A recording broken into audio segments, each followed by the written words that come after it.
Ayyana shamar kamu yang kita bersocanan kita bayi negara harga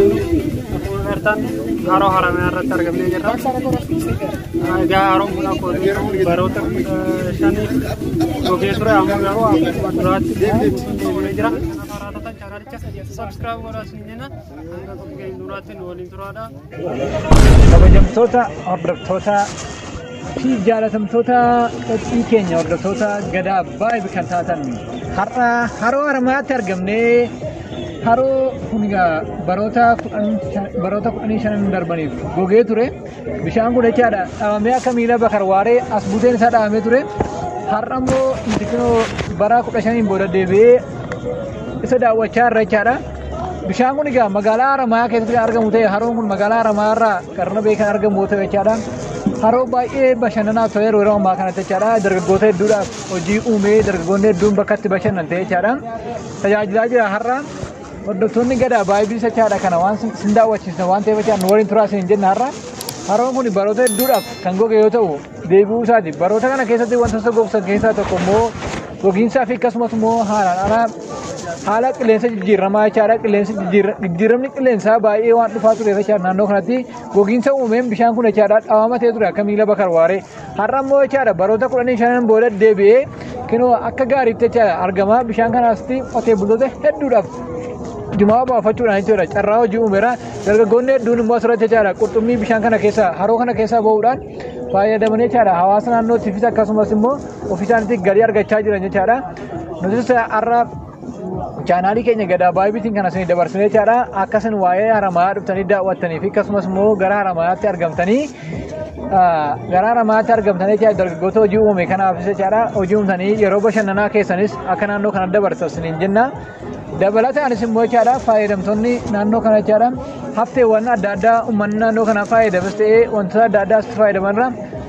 as keessatti gatuu dhabuudhaan jechaadha qulqullina naannoo kanaatiif qulqullina harichaatiif eeguudhaan haroo kana kunuunsachuudhaan jechaadha baroota 15 akkuma beekamu baroota 15 darban haala itti fayyadama akkaataa maleerraa kan ka'e jechaadha keessattuu jenereetoroota hedduu fayyadamuudhaan kan ka'e haroo kun badee ture jechaadha amma immoo kan deebi'ee dhufe jechaadha haalli qilleensaa jijjiiramaa waan jiruuf naannoo kanatti biqiltoonni adda addaa waan dhaabamaniifu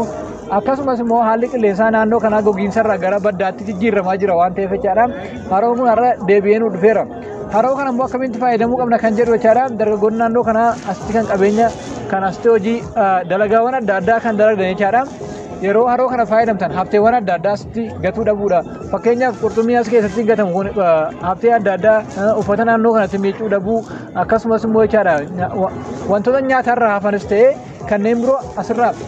fageessinee gatuu qabna jechaadha naannoo kanatti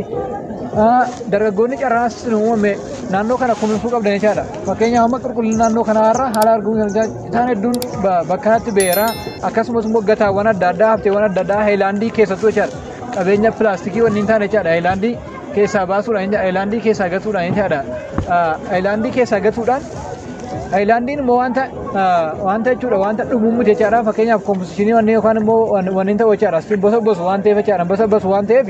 haayilaandiin hedduu jechaadha as keessa gatameera kana qulqulleessuu qabna jechaadha dargaggoonni naannoo kanaa kana qulqulleessanii dargaggoonni keessattuu asitti carraasanii uumee doonii asirratti fayyadamtan akkasumas immoo qurxummii asitti oomisha haroo har'a argamu qurxummii hawaasaaf dhiyeessanii kana qulqulleessuu qabnaa isin jenna hawaasa naannoo kanaatiin immoo jechaadha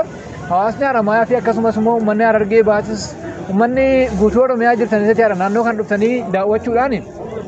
haroo keenya qabeenya qabnu jechaadha fakkeenyaaf qabeenya ba'a Oromiyaa irraa qabnu keessaa tokko waan ta'eef jechaadha qabeenya kana akka itti fayyadamtan isin jenna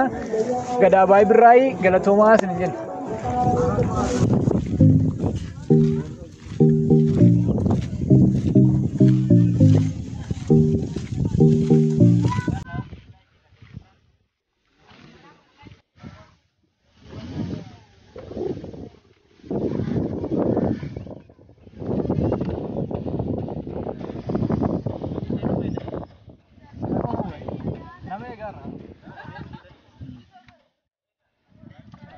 Of course.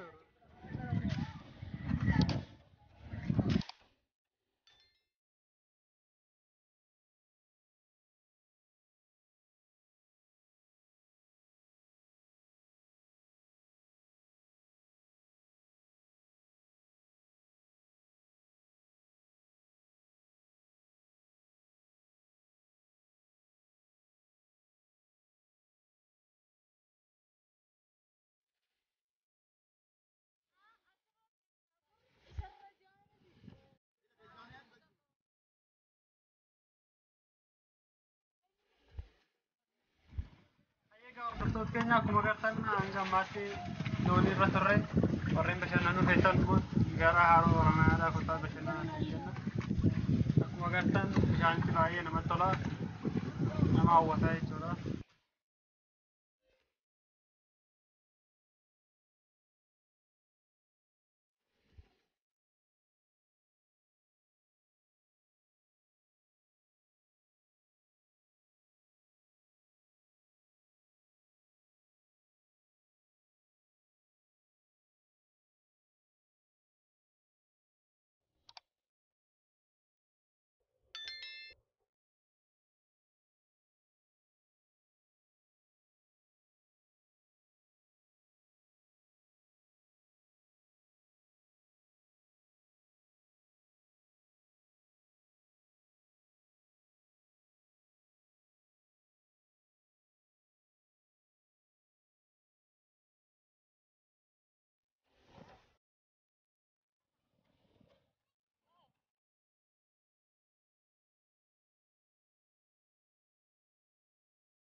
Egaa hordoftoota keenya obboleessa keenya akkuma